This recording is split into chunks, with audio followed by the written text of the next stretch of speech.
Tonight, we have a wide variety of stories, from stories involving urbex, ritualistic games, cryptids, Ouija boards, curses, an encounter with the devil, and even a story about virtual reality video games. This is one of the most diverse lineups we've had in a long time. A huge thank you to all of tonight's writers for allowing me to share their stories. Without them, this video wouldn't have been possible. Remember to send in your story if you'd like to have it featured. You can either submit it at my subreddit, r/slumberreads, or my email you can find in the description. Be sure to drop a like if you enjoy. Subscribing if you're new is also very much appreciated. Enjoy the video, and as always, I hope you all have a great night.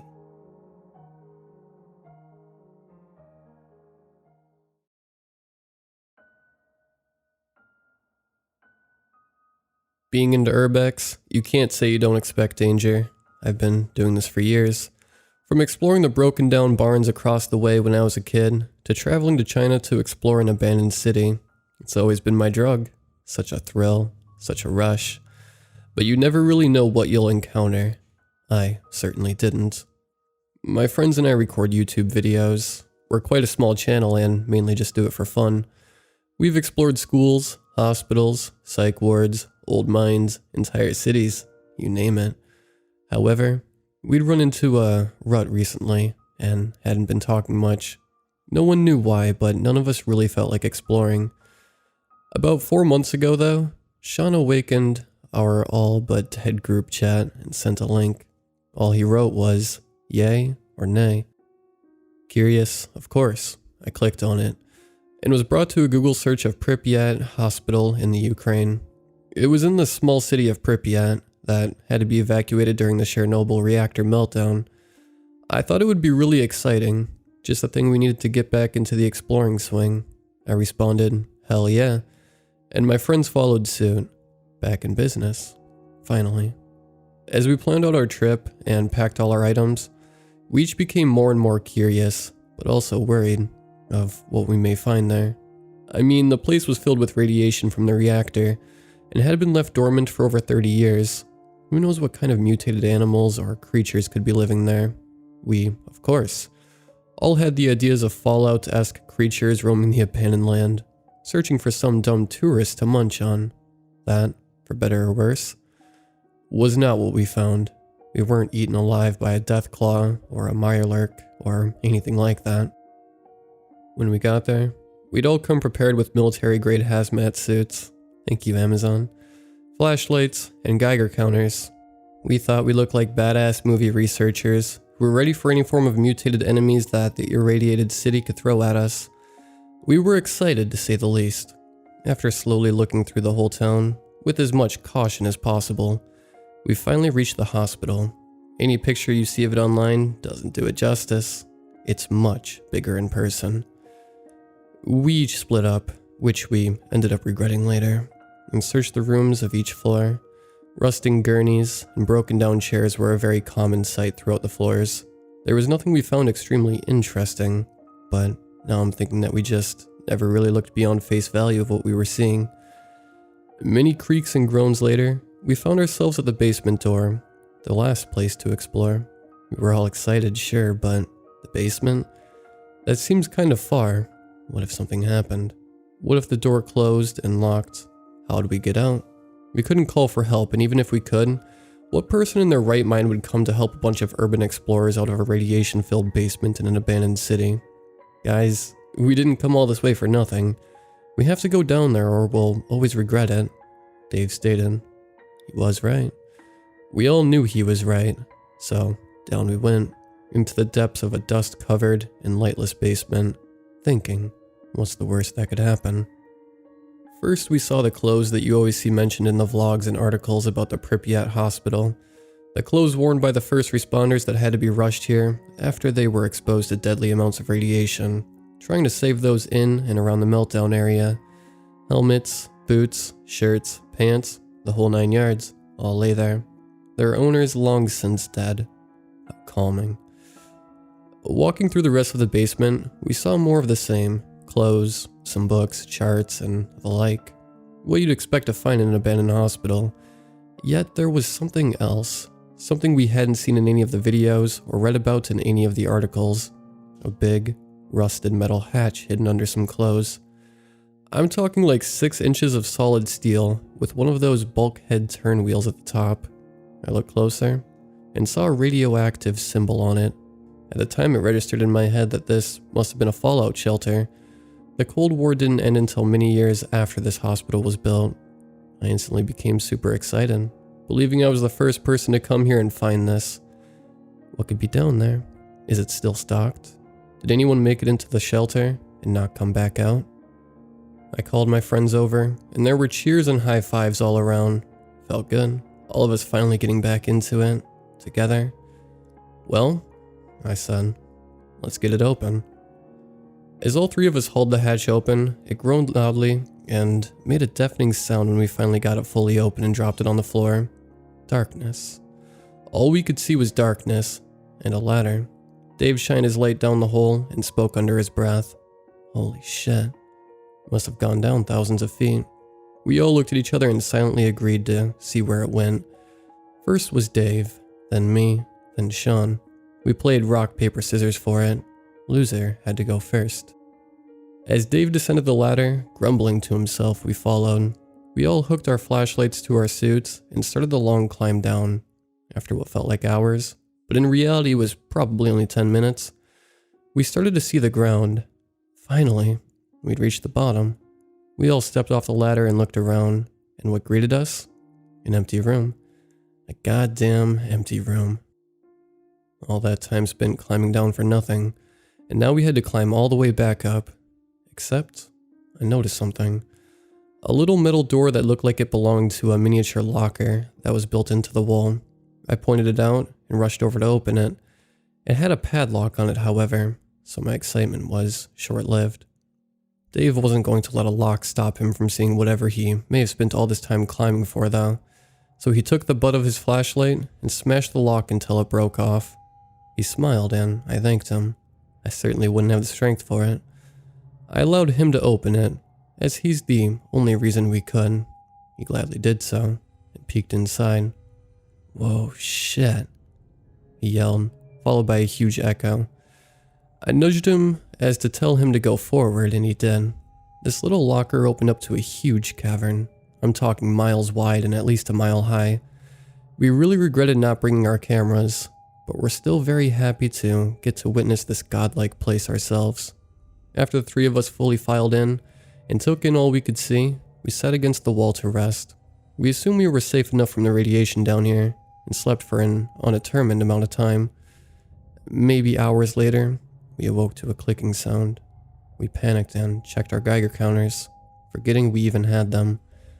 Though they sat at 0, no clicking, no movement, they were silent.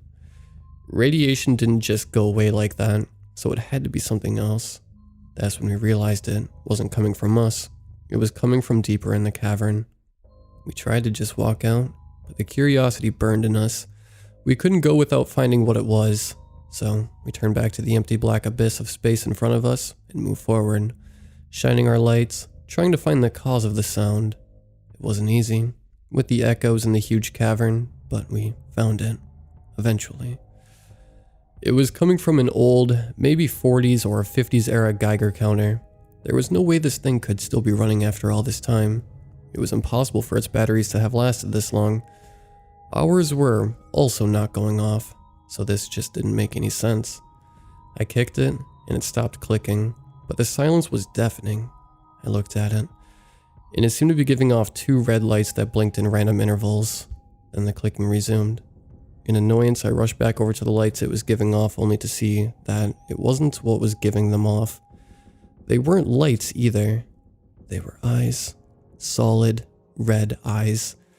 That was far from the worst part, though. The owner of those eyes got off the ground and looked at me. I shined my flashlight onto it and almost vomited. It was a man, dressed in a torn hazmat suit, whose neck was twisted like a corkscrew. He smiled at me. A disgusting, yellow, bloody and broken teeth-filled smile. Then he said something in what I assume is Russian. It sounded like a question, but I don't speak Russian. I slowly backed away, keeping my eyes and light focused right on him. I I didn't want to say anything, scared of what it might do. It followed me and continued to say different things in Russian, giving me that stupid fucking smile the whole time. I eventually backed into something. I turned and saw that it was Dave. He looked at me and said, "Jesus, man, what the hell have you been..." And then he stopped. He had seen my new friend and met his gaze. No, not dealing with this. I'm so done. He quickly turned to run but stopped mid-step a second later, his head twisting backwards, bones snapping and cracking as he turned to face me, a big smile on his face. I wasn't sticking around to see what would happen to me. He was gone. There was nothing I could do. That's what I kept telling myself, but in the few hours of sleep I get, all I see is his face, twisted and mangled into the gut-wrenching smile, and I see the pain in his eyes, the unbelievable pain, begging for me to save him. It's too late for that now, though. As I ran from the two of them, I yelled for Sean and just kept telling him to get the hell out as fast as he could. He yelled and asked what was wrong, but I couldn't tell him. I just yelled, "Go," as my lungs burned from sprinting. I could still hear them right on my heels, and my life flashed before my eyes. All the good times, all the bad times, and the shot-for-shot replay of everything I saw in this cursed place today. I made it to the locker, clearly, and dove through it, slammed the door behind me, and throwing all my weight against it, Sean had made it through before me and helped me hold it shut as the two of them pounded on the door, Dave begging to be let in, claiming he was normal, but I could hear the smile in his voice. I knew it wasn't Dave, and it took everything in me to convince Sean through the sobs and the gasps not to open the locker. After what felt like an eternity, the slams faded into silence. I got up after a few minutes and started to climb the ladder. Sean, hesitant, looked towards the door and back at me, and decided to leave well enough alone. We climbed up in silence, neither of us wanting to utter a word after that. We heard occasional bumps and bangs down the ladder, but never looked back down. When we got back to the top, we somehow managed to close the latch after several minutes of struggling. Without Dave, it was near impossible. We climbed the stairs out of the basement, walked out of the city, and never looked back.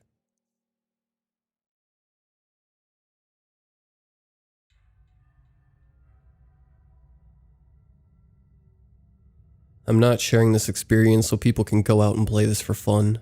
This is to warn those who find themselves stuck in this hellish nightmare of a game. It happens more often than you'd think, but people can be ignorant. Don't go searching to play this game. I've made a list of what to do if you find yourself in a situation where you are playing this game. This is a warning, not an invitation. To make things clear, the actual purpose of this game is to drive you to insanity. I've yet to come across anyone who escaped this game except me, of course. That's how I know everything I know. It's almost impossible, but it can happen. Here are some situations that might just prove you have gotten into the forever game. If you somehow come across a tape named Forever Game, leave it alone. Bury it, or hide it somewhere safe. Absolutely don't burn it, or you will start the game. If you come across a board game called Forever Game, don't open the box, hide it, or bury it. Once again, don't destroy it or burn it. Lastly, if you come across a book called Forever Game, don't open it, hide it so no one will find it. If you have already opened one of those, then you messed up. At this point, consider yourself dead. Either way, here are some steps that might be able to help you. Step 1. You will know you are in a game once everyone seems to vanish off of the planet. You will be alone. Don't panic. Sit down and constantly remind yourself of your name and where you live. Step 2. Walk to the nearest store and grab water and food. You will need these for the following steps. Gather enough supplies, and remember to always recite your name and where you live. Step 3. Conserve your food and water, and don't look at anyone else you may come in contact with. Act like they don't exist and keep walking. Tell yourself they aren't real, and remember your name and address. Step 4. Make sure you are walking north. Walking north will lead you to the next step. Once again, don't talk to others, and remember your name and address. You never want to forget who you are. If you do, then you will be stuck there forever. Step 5. Keep trying to find more food and water. Once you have reached the point, you will know. You will see people there in a circle. Ignore it and look towards the ground. They will move and you will be able to access the next step. Keep reminding yourself of your name and address. Step 6. This is where most people fail, so pay close attention. They will form a circle around you. Keep your head towards the ground and close your eyes. Count about 10 seconds. You will feel a very cold breeze, and when you look up, the people will be gone. They will leave you a note. The note varies depending on who is hosting the game. Read the note out aloud, and it will lead you to your next point. Always remember your name and address. Step 7. Once you reach your next point, pick up whatever they left you. This also depends on who is hosting the game, but keep whatever they left for you. Remember your name and address. Step 8. Start walking back to where you started this mess. This sometimes can take a while depending on how far out you walked. Try not to sleep a bunch, and always remember your name and address. Step 9. When you have returned to the origin, whether it was a tape, book, or board game, set whatever they had left for you down in sight. For the book, open it, and set the contents inside. Same thing for the board game. For the tape, they will always give you another tape. Watch the tape they provided for you. Remember your name and address. Step 10. You will allegedly pass out and not remember much. Recite your name and address a few times, and take everything out of the box or book, or remove the tape, and set it aside. You will now find yourself in a different room. People will be watching you. Pretend they aren't there, and keep going. Once again, they will move when you walk towards them. There will be a hallway, and now you can look up. The temperature will significantly decrease. This part may end up killing you if you aren't well prepared. Walk through the hallway. It will take a while, and don't look at anyone else there. Don't listen to the whispers. Remember your name and address. Step 11. Now you will find yourself in another room. There will be very bright lights. Then again, you'll pass out and wake up in that room. People will be standing there. Ignore them. The room will either be extremely hot or extremely cold. Ignore the people tugging on you, scratching on walls, whispering. Most people will fail here too. They tend to use voices of people you know. Remember your name and address. Don't let the voices get to you. Step 12. Congratulations. You've made it to the last step. This one, of course, is the hardest of all. Seems easy, but when you are put in the actual game, you will find out how it's not so easy. If you see people this time, it's okay to look. There will be people impersonating those you know and love. Those aren't real people though. They just want to get to your head. Ignore them. It can be really hard. They might shoot your wife or cut open your dad. Remind yourself of who you are and your address. Also, one last thing. Remind yourself of what you desire the most. If you make it through the entire game, you will be rewarded. Keep that in mind. They will be listening. That's why people intentionally seek out to play this game. They want fortune or seek a romantic partner. If you've made it out, you'll be back to where you started. Take whatever it is that got you stuck in that situation and bury it or hide it. Never destroy it or you will start the game again. If you made it out alive, congratulations. You will receive your biggest desires in life. I advise you all to not go out seeking this game. It's a messed up game, and most people don't make it out alive. Lastly, this was a warning, not an invitation.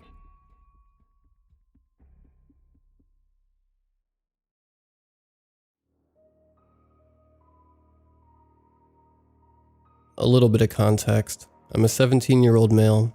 I'm a junior in high school and live in northern Georgia, and I work pretty much every day after school. Pretty shitty, I know, but it's one of the only ways I can pay for my phone, gas, and my countless other hobbies. On the weekends, I of course am out of school and don't have work. I love to spend my time off in the wilderness. I camp, hike, fish, you name it. I love my parents because ever since I turned 16 and had my license, they let me go adventuring by myself. Anyway, ever since the pandemic started getting worse, I've been out of school and have had less hours at work. However, this has also caused most campsites and hiking trails to become closed as well. Luckily, my grandpa owns a large chunk of land up in the Appalachian Mountains, right next to a river. It's honestly weird that I haven't been up there before, so after weeks of boredom, I decided I could ask him if I could spend a weekend from Friday to Sunday at his property. He reluctantly agreed. Something that stood out though was the warning he gave me. He warned me that some of the locals near the property have seen some messed up animals up there. I assured him I would be fine, telling him that they were just malnourished coyotes or something. I really wanted to get out in the outdoors, and I wasn't going to let some wild animals ruin it for me. But I was a tad bit nervous after hearing that, but not that much. I told my grandpa I would bring my hunting knife with me, and he agreed to let me drive up there and spend the weekend at his property. I was pumped. All of this pandemic stuff had me really cooped up inside my house, and I was ecstatic to finally go out and enjoy the great outdoors again. I packed up the next day and began the hour drive up to the property. Once I arrived, I had to unlock a gate and drive my truck through, then lock it again to make sure nobody else drove through, and to deter trespassers. My grandpa is very stingy on who is allowed on his land. It's a shocker that I was even allowed to go. I'll try to give you a basic idea of what the property looks like. You pull into the property kind of diagonal to the road and go through the gate. Then, you drive through the dirt some and then cross a bridge that goes over the river. It looks sketchy, but is actually quite sturdy. After the bridge, you turn right down a road made by my grandpa's truck, and drive down that road until you reach a field that my grandpa mows on occasion. He only lives 30 minutes from the property.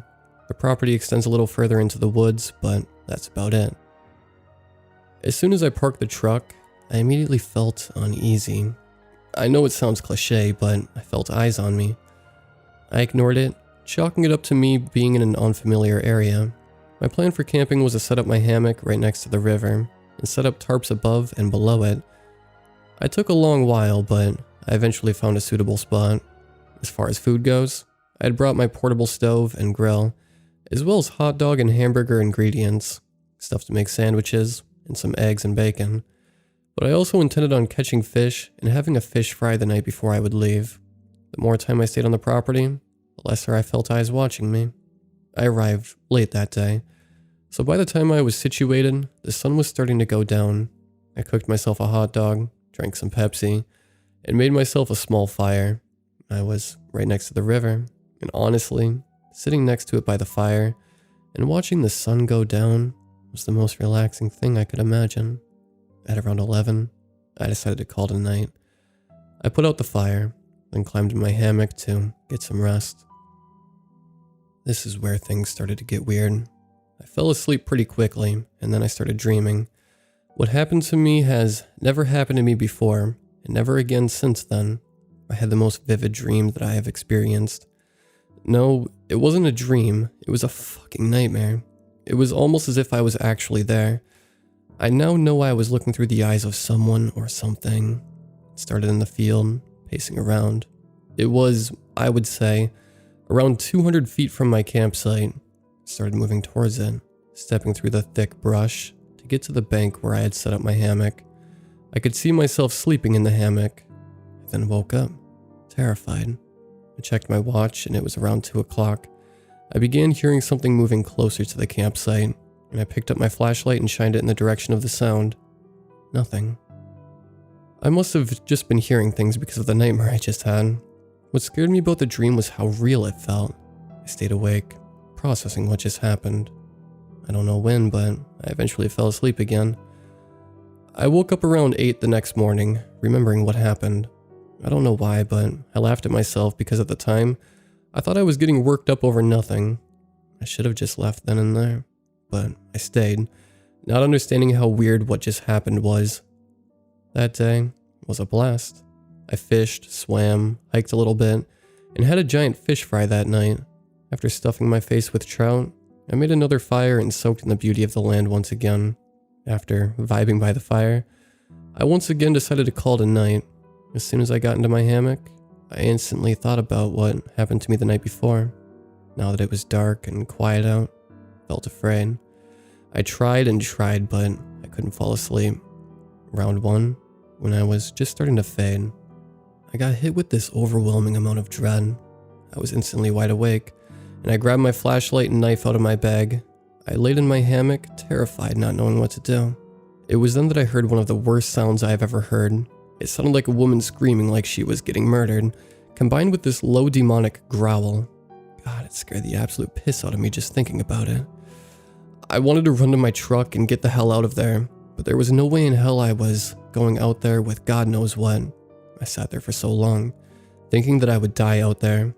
As if things could get worse, I started to hear approaching footsteps. I remember back to last night, and the dream I saw, I'm going to die.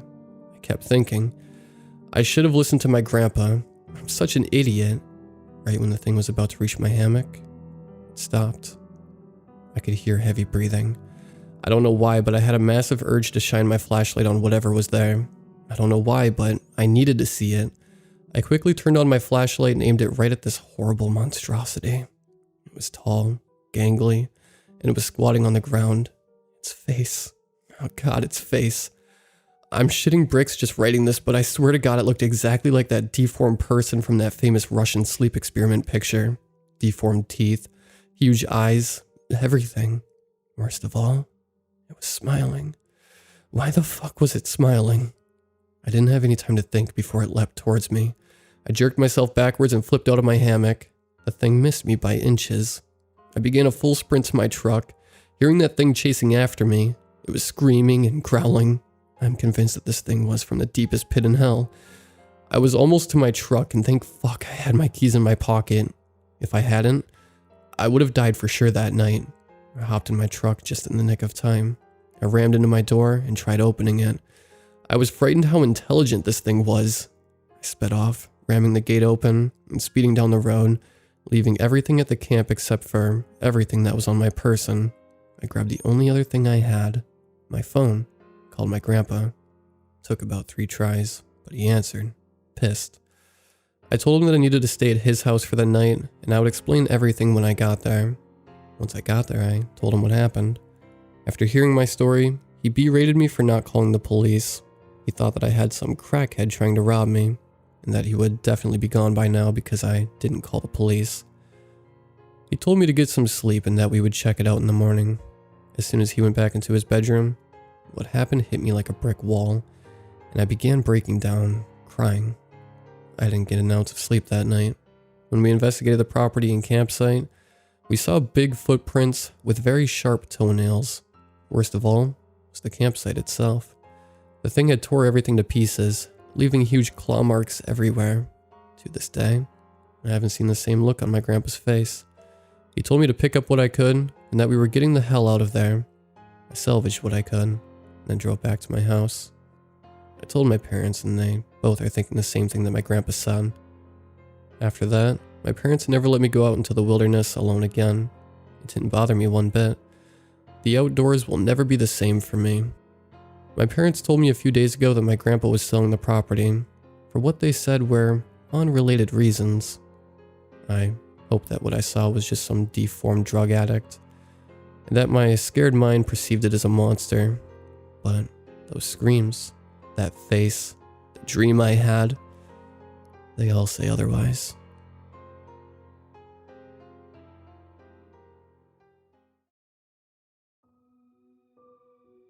This happened way back when I was in first grade. My family lived in a rural area in the Philippines. I went to a private school in the small town nearby. In fact, there wasn't a lot of students in this school. In my class, there were only 6 students, including me, 3 guys and 3 girls. We all got along well. This story started when a movie titled Spirit of the Glass came out. I only have a vague recollection of it now, but I remember that it was about a group of friends playing this game called Spirit of the Glass, which was basically played like Ouija. As a matter of fact, I don't think there are any differences between the two other than the name. My friend, which we'll call him Mark, suggested that we play it. Among all of us, Mark was the troublemaker. He was a little too adventurous and got injured a lot, but he was our charismatic leader, nonetheless. So we set up a makeshift board using pen and paper and sat in a circle. We placed 2 fingers each on top of a coin we were using as a planchette, and began asking the usual questions like, is there a spirit here? What's your name? How did you die? That kind of stuff. Oh yeah, I forgot to mention, you have to close your eyes while you play, and you only open it once the planchette stops moving. For non-yes or no questions, You have to open your eyes and spell it out letter by letter. Being the skeptic that I am, I chalked it up to it being Mark or one of my other friends moving the planchette. I also assumed it was them rubbing my arm because during the game, I was feeling someone gently running their fingers on my arm. I stood up and called BS. Mark reprimanded me and told me that I bothered the spirit by breaking the circle. He said that the spirit is now stuck in our world since I closed the portal by breaking the circle. I sat back down, still not believing Mark. I told them that we should play with our eyes open so I can show them that it was fake. We asked a question, and I felt someone run their fingers on my arm, but it doesn't make sense. My eyes were open, and I was looking at my arm. I looked up at Mark, who had the exact same look as I did, just wide-eyed scared. None of us said a word. We all just bolted out of the room, but that wasn't the end of my nightmare. Days after that has happened, and my mom would constantly wake me up at night, annoyed. I'd ask her why she was waking me up. She said that she could hear me crying. I told her I wasn't. In fact, my face was dry. There was no indication of me even crying. And the worst part was that she began taking my blanket away. Again, I asked her why. She told me that she was worried that I'll end up strangling myself since every time she went to wake me up, she'd find my blanket wrapped around my neck. It stopped after a week, and my life returned to normal. I haven't used the Ouija board since, and if by some curiosity you want to try it, I would advise against it. I still don't believe that ghosts exist, but I believe that demons do, and I believe that what followed me home that day was a demon.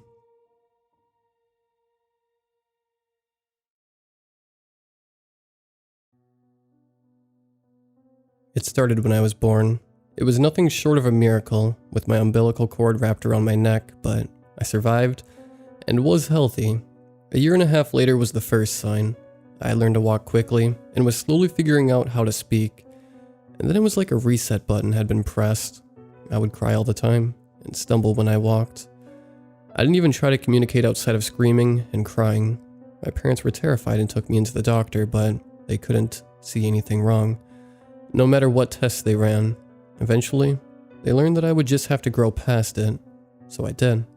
A year and a half after that, at 3 years old, it happened again. I was playing with my toys and watching Dora with the neighbor's kid, and the TV flickered off. The power shut off for about a minute before it came back on. I was crying and had a bloody nose. Again, I was taken to the doctor, and after some tests, they concluded that it was due to the dry air of New Mexico. A year and a half later, it happened again. It was always something after a year and a half. Toys being embedded in walls with no explanation. A pet dog going from sweet as candy to gutting a couch. Hearing voices and twitching so bad I couldn't march in my band. And it seemed that, with every cycle, it got more severe. A year and a half ago, I went to my first semester of college. I was still trying to science my way out of the curse possibility. I fainted without explanation, and my brother had a seizure. But after today, I know it's a curse. Because there is no way after all these years and halves that my best friend is dead. But I guess I should have expected it. After all, it started with my fish, then my dog. I should have warned her. All my friendships last a year and a half, for one reason or another. But I don't think I would have ever guessed it would have ended this way. She was only trying to help, and I was a fool to accept it. I guess it gave me hope. Hope that if there was something going on, some curse, it would stop. How was I supposed to know that falling in love would kill her? How was I supposed to know that it can't be stopped? That no matter what, I am chained to this almost biannual event that ruins another part of my life. I don't want answers anymore. Not after this.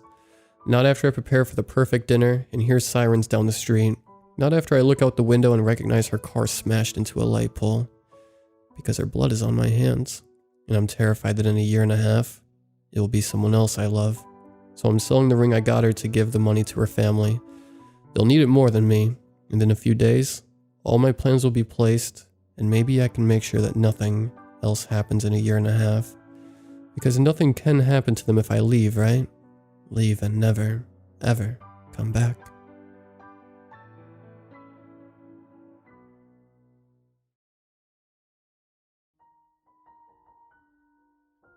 The devil washed up on the Lighthouse shore, and I ran to help him.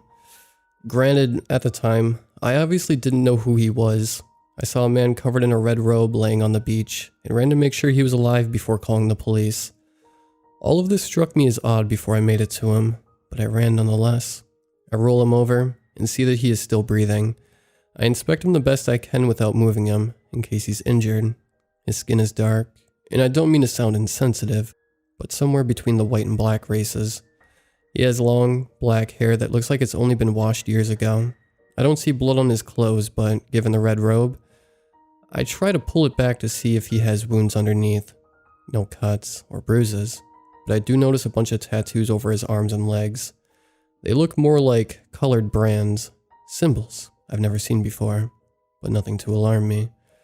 After I decide physically he's okay, I try to wake him up, but he's out. I pick him up and carry him back to the lighthouse I keep. I haven't worked out in ages, but I'm still strong enough to carry him without too much effort. After I lay him on a spare bed in the basement, I pull out my shitty flip phone to call the police. But as I input the numbers, I decide to wait until he wakes up first. I'd ask him some questions first. Maybe even drive him into town myself to get him help if he needs it. I won't lie. Something felt off about this whole situation. More than the usual. Mysterious danger shows up, off. In a moment of weak paranoia, I tie his right arm to the bedpost and convince myself it's for his own protection in case he tries to run away. But even the dumbest part of me knows that's not quite the truth. After I finish some chores around the lighthouse, I made 2 lunches and go downstairs to check on the stranger. To my surprise, he was sitting up on the bed, arm still tied to the post. He looked up at me and grinned, and I almost dropped both plates in shock. His eyes were the first thing I noticed. All dark, like his pupils escaped the center of his eyes and decided to spread around both of them. They looked more like black ping pong balls rather than eyeballs. His teeth are next. All of them are uneven and jaded, like an animal's. Just by looking at this, I felt a new emotion in this scenario. Dread. His gaze shifted from me to the lunches I made. "What type of sandwich?" he casually asks. I snapped out of my shock and slowly hand him the plate. "Turkey," I mutter. "They don't send new supplies out until next week, so it's not very fresh." I don't know why I defended myself, but I did anyway. I haven't seen a person in ages, with the exception of the cute blonde who brings me food and other supplies I need to live in isolation at the lighthouse. And I don't even know her name. The man's grin dropped, and all at once, I feel less tense. I suppose I can't complain. He thanks me and takes a bite of the meal, leaving an odd mark in the side of the sandwich. I was about to ask him who he was, but before I could begin, he raised his hand. It's quiet for a second, before I realize what he's doing. Go ahead," I ask, feeling like a confused teacher. "Yes, who are you?" the man asks, taking another uneven bite. Relief flooded through me and I realized I was holding my breath while he asked the question. I'm afraid of this man, especially after seeing his odd facial features. "My name is Andrew. Who are you?" To my surprise, he took the last bite of his sandwich and looked up at me with those black eyes of his. "I've been called a lot of things, but you must have some idea already, right?" He grinned again, bits of bread stuck between his gums and his sharp teeth. I can't explain how I knew, but I did. "You're the devil," I gulped. His eyes glistened, as if light was coming out of them, but only for a moment. "You got it right away. The last human I talked to just couldn't accept it." He stuck a finger from his free hand in his mouth to pick at the bread between his teeth. "How did you guess so quickly?" I am not a devout man. I was raised Catholic, but never took it serious enough, especially when I studied science in college.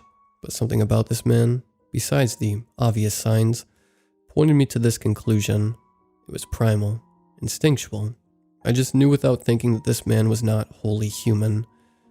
I explained this to him and he nodded.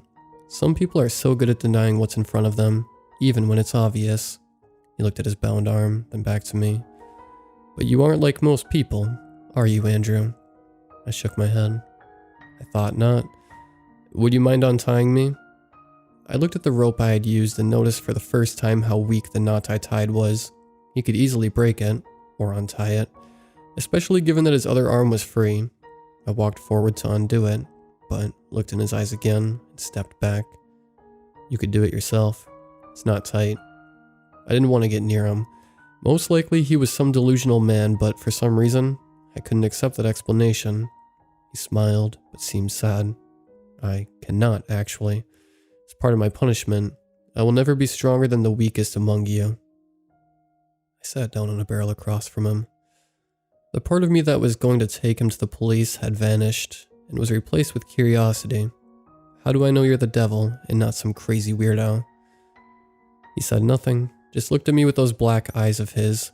I realized this was his answer, quiet and subtle. Okay, fine, I muttered. I cannot believe I'm saying this, but I think I believe you. Now I got another question for you.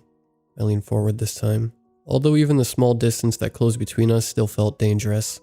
Why shouldn't I kill you? We've all read the books, heard the stories. Satan hated humanity and enjoys tricking and torturing us. If I killed you now and sent you back to hell, wouldn't that benefit everyone?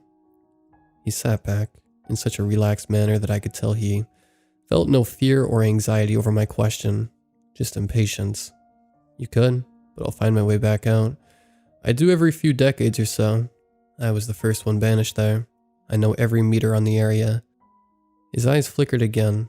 But you're wrong about a few things, and I'd like the chance to clear them up before you decide what to do. Is that fair? I almost burst out laughing. I was having a conversation with what I now believed was undoubtedly the devil, and he was using terms such as fair. But I must admit, morbid curiosity got the best of me, and I agreed. But first, tell me why you can't untie the knot. He let out a grim chuckle. Part of my punishment, as I mentioned. Punishment for what? Tricking humans into sin or torturing them for eternity? His calm demeanor vanished, and for the first time in this situation, I felt genuine terror. You humans. You read an old book and think you know everything. You rush to conclusions based on minimal evidence and accept them as truth. Took a deep breath. I was banished for defending you creatures, not the other way around.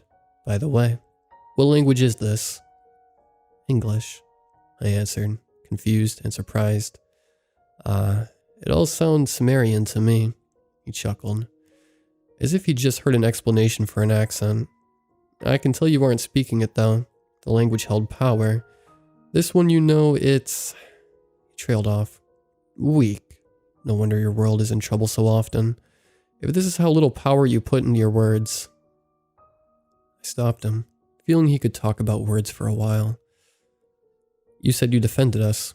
Why? And from what? At that, he perked up. His dark eyes flickered once more. Your creator. He made all of this. He gestured around with his free arm. And worlds beyond this. Greater worlds. Places you couldn't comprehend with dying. He created me. You. Everyone. And everything that thinks and talks. He was surprising me, but it showed he was bitter. The dinger. The what? I asked without thinking, for a second feeling bad I had interrupted someone, even if they were Satan. He chuckled again. I guess that word doesn't translate for you. As I said, words have more power than you realize. He looked up at me. Your world. The carbon atoms that built you up. Those were created by words once, and words alone. He let out a cough. The first sign I had seen since he woke up that showed he had physical symptoms from washing up on shore. I wanted you all to live with us, in our world, the Ganser, but it disagreed. The one that made everything. I was the only one to argue with him. Its plans seemed pointless. It wanted to test you all, he said, to see if you were worthy of our Ganser. If not, he'd just get rid of you. He started with 2 of you. It or he? I asked. Both, he answered. And sometimes her. You can't comprehend that logic, and it's best you don't try. Now, the original 2 he made, they were alright. They followed his rules in his garden, until I snuck down to Earth to speak to them. You came to the garden to trick them. I haven't been to church in ages, but we all know the story. The devil came to the garden to trick Adam and Eve into eating the fruit of knowledge, and God punished them for the first sin. I explained this to him and he laughed, once again revealing his sharp teeth. I came down to save you. I gave the apple to that woman, and she learned the truth. I asked her to give it to the man, and she did. They both learned things. Dark, terrible things about the dinger. And what they were. He paused, and in the silence, I asked, "What were they?" "A test," he muttered bitterly. "A test of her own morality. She was a being of infinite knowledge, yet did not possess morals the way you see them. How could she? She never had to worry about consequences." He waved his hand. "If she wanted things one way, she got them. I was the first to argue against her experiment." "Why not just create them here?" I asked. "That way they'll never suffer. They can exist among us, and you could still learn from them." He tisked with his hand. She didn't like that, said I was rebelling, and as she pushed me away from our Ganser, I could feel what she felt. "What did she feel?"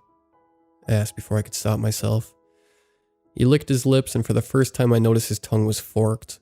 Fear, and it was delicious. To know that the being responsible for everything feared something, let alone something he created. He leaned back again. Kerr was just a blank world when I landed, but the more time I spent there, it got worse. Hotter, darker, the air felt suffocating. That's when I figured out what my true punishment was. "You were going to suffer in hell forever," I said. It made sense if he was telling the truth. If, and big if, he wasn't lying. He would be God's first victim. I asked him about this, as well as why he tortured humans if he argued for them earlier. His eyes flickered again. "I never laid a hand on a human, even in Kerr. My punishment was not to suffer Kerr, but to spread suffering wherever I go." He frowned, and I could sense he felt vulnerable. "I have never done an evil thing. I swear to you, Andrew. My influence is real. I make people do terrible things in my presence, but never once did I ask for this. Humans and Kerr torture each other with their own actions because of how close they are to me." He shrugged. "Just being near me corrupts your kind. Not all of them.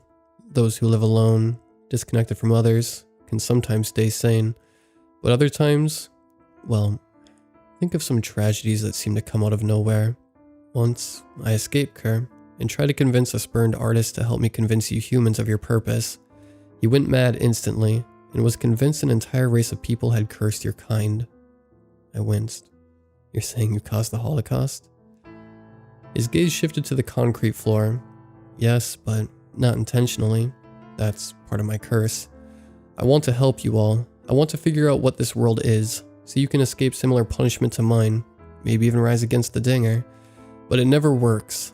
My influence, or whatever you wish to call it, turns humans to sin, which prevents you from working together, which is exactly how it wants it.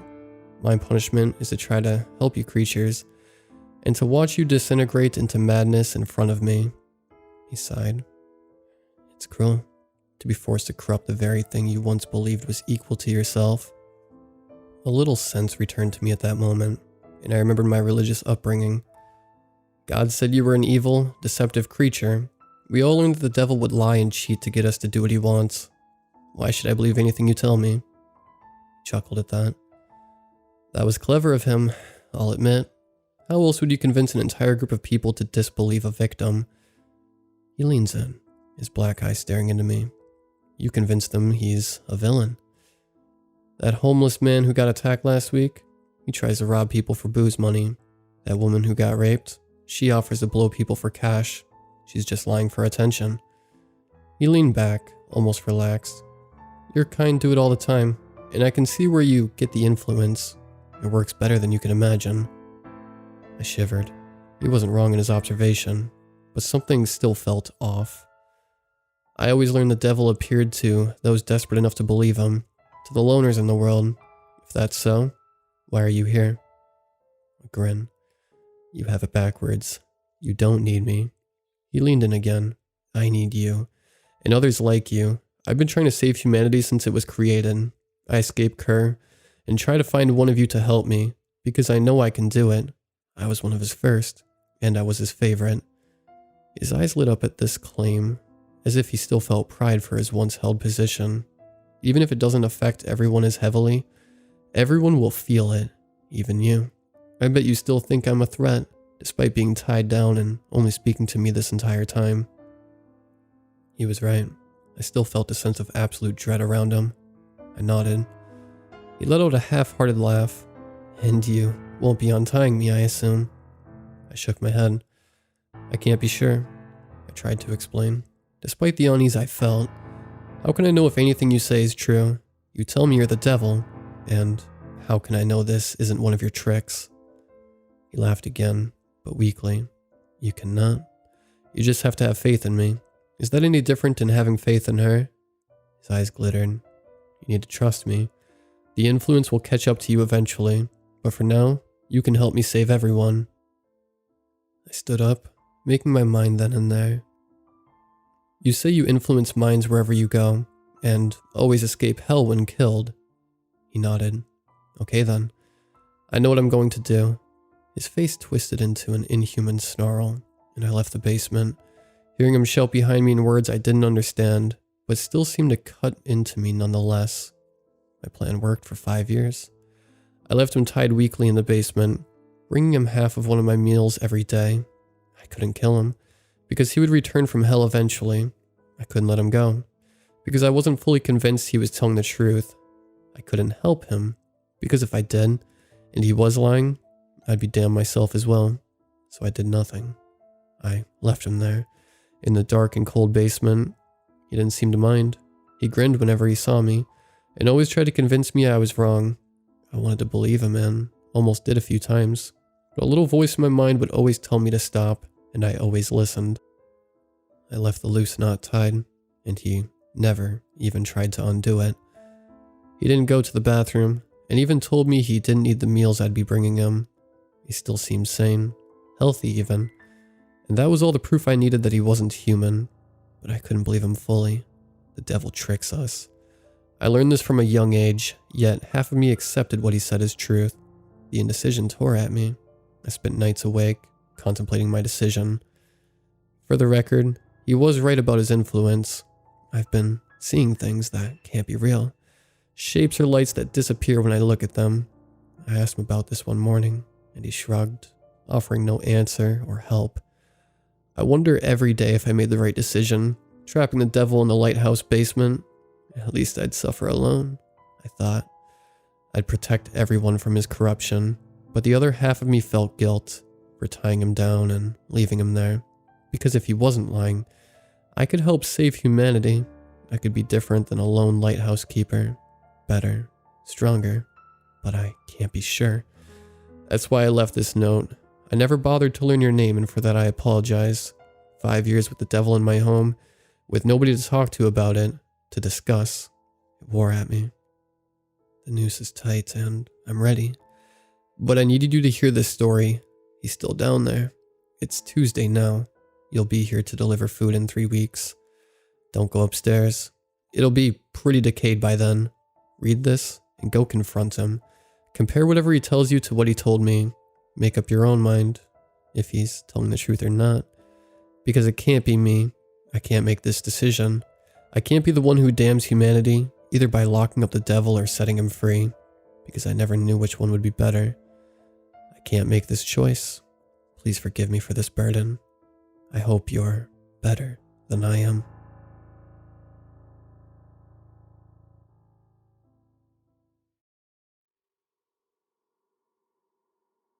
When it first happened, I tried telling people, but no one believed me, and I doubt you will believe me either.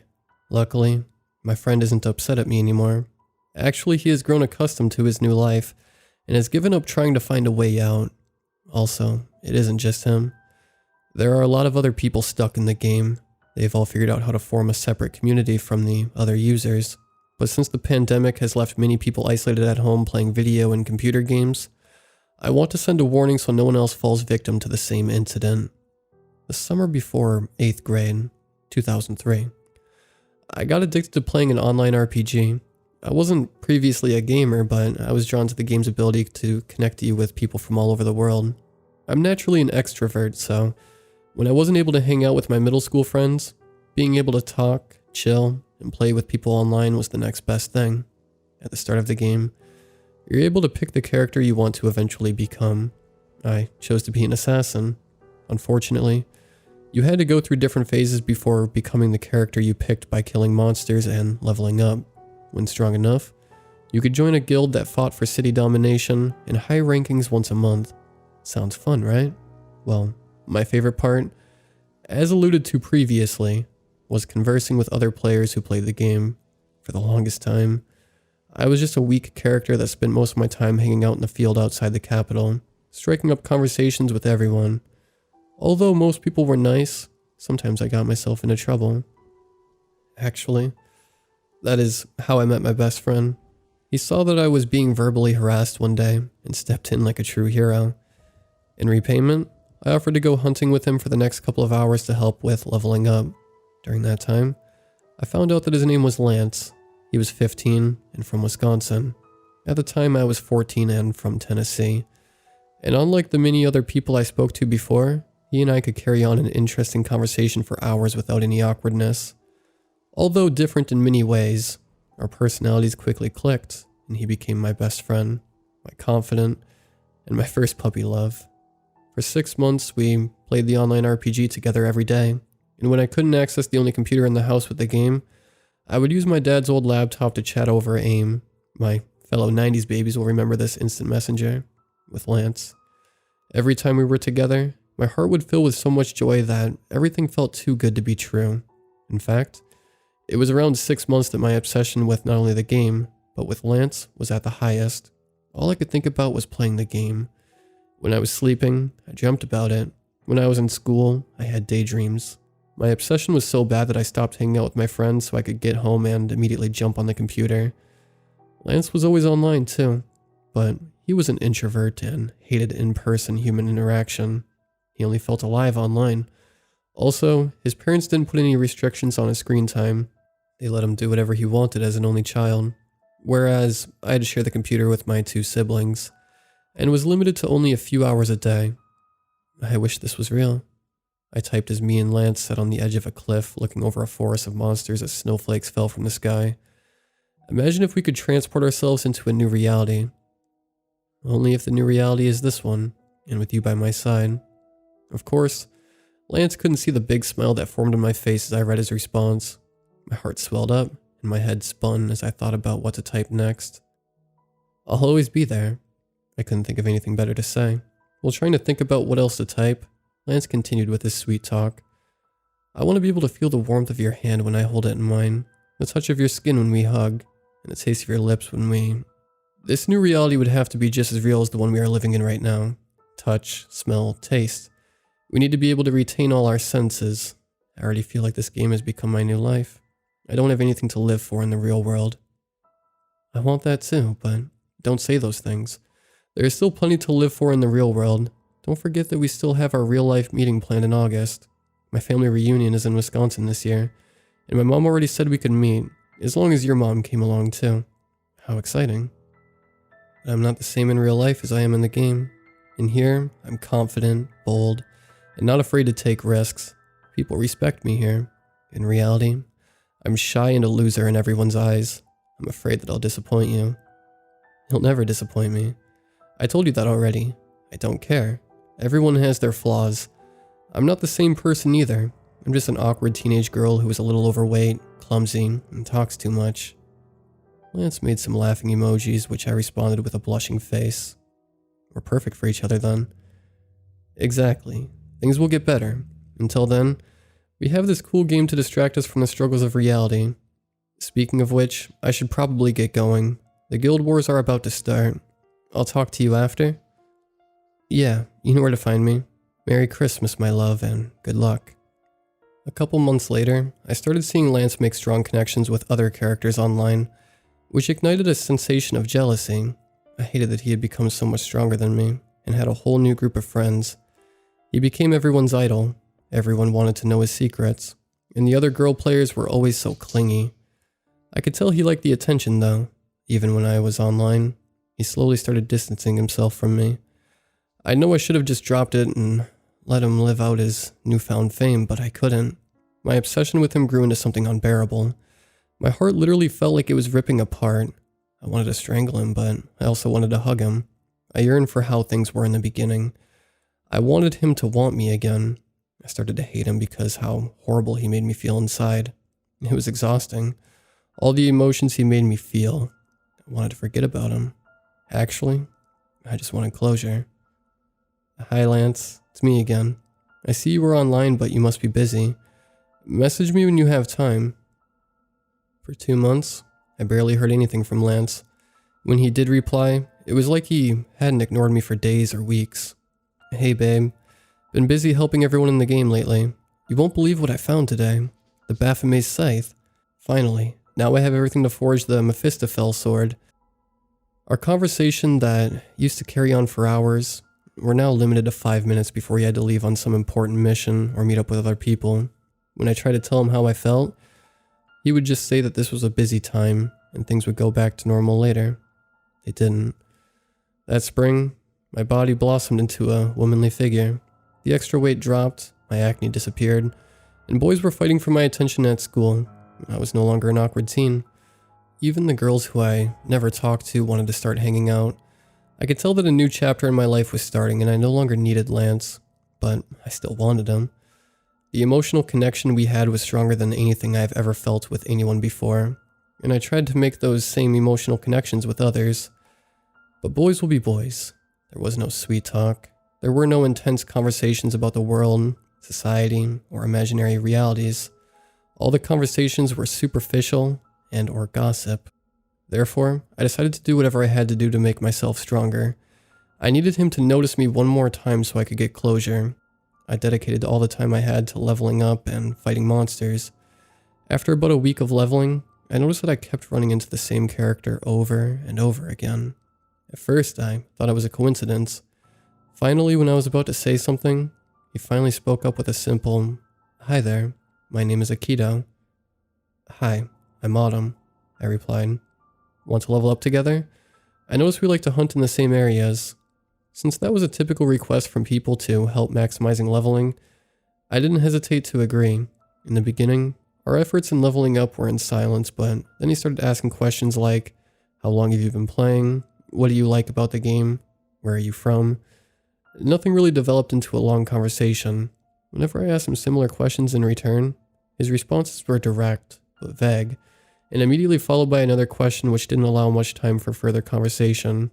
However, his last question that day was different. "USA, Tennessee. I've lived there my entire life. Where are you from?" "California." "What if I told you that I had something that could make you stronger and faster?" "What do you mean? Do you have a special potion or insight into a unique quest?" "No, something real." "Real?" "I'm not sure I understand what you are saying." "It's a real-life device that you can wear, a bodysuit, and it somehow helps you control your character better. I was given it 2 months ago, and now I have 2 other characters level 98 and 124 after only like a month." "That's impressive, but I don't know if I believe you.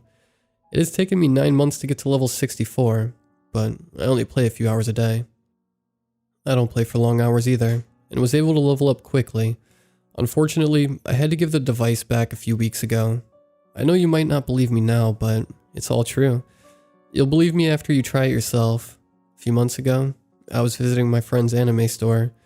Since he was bored, I decided to keep him company until closing time.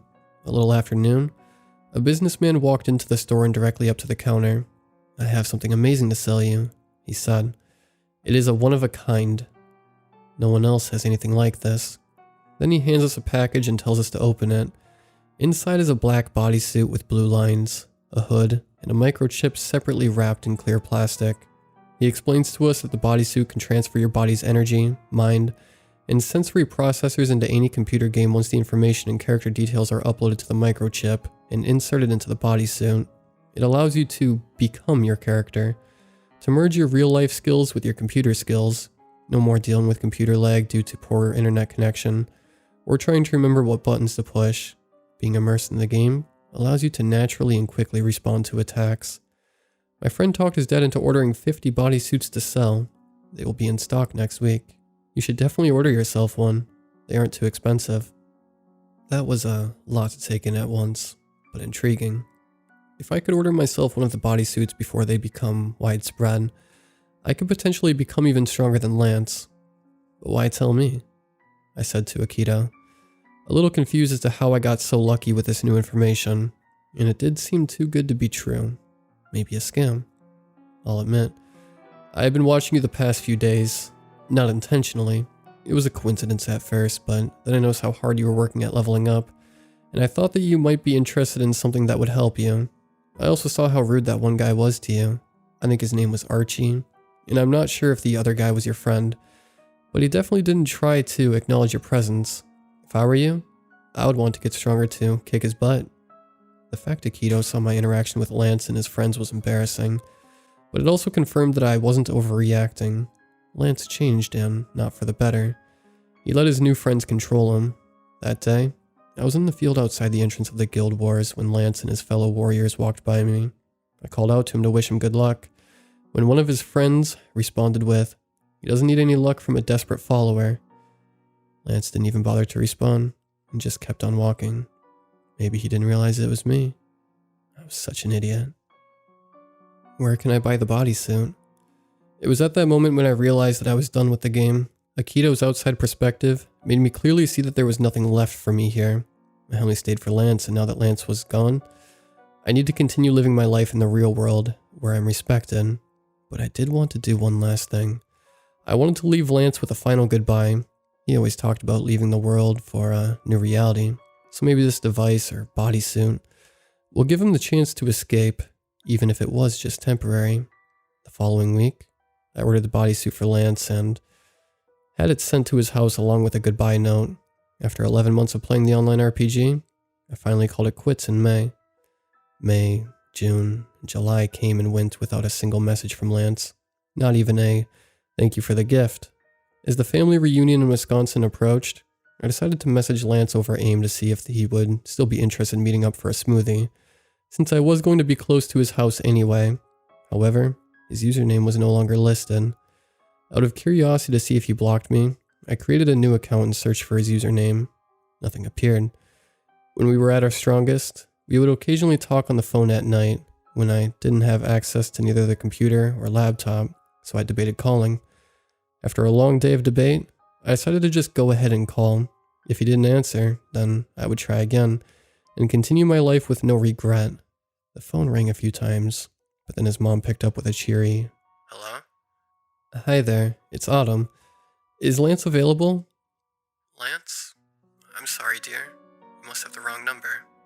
I paused for a moment and looked at the number dialed. It wasn't incorrect. "Is this Mrs. Walker?"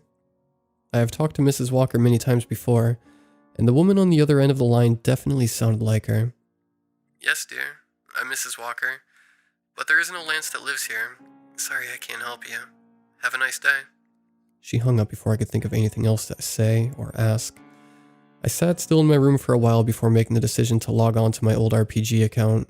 I know I may sound more like a stalker now than ever before, but I was curious.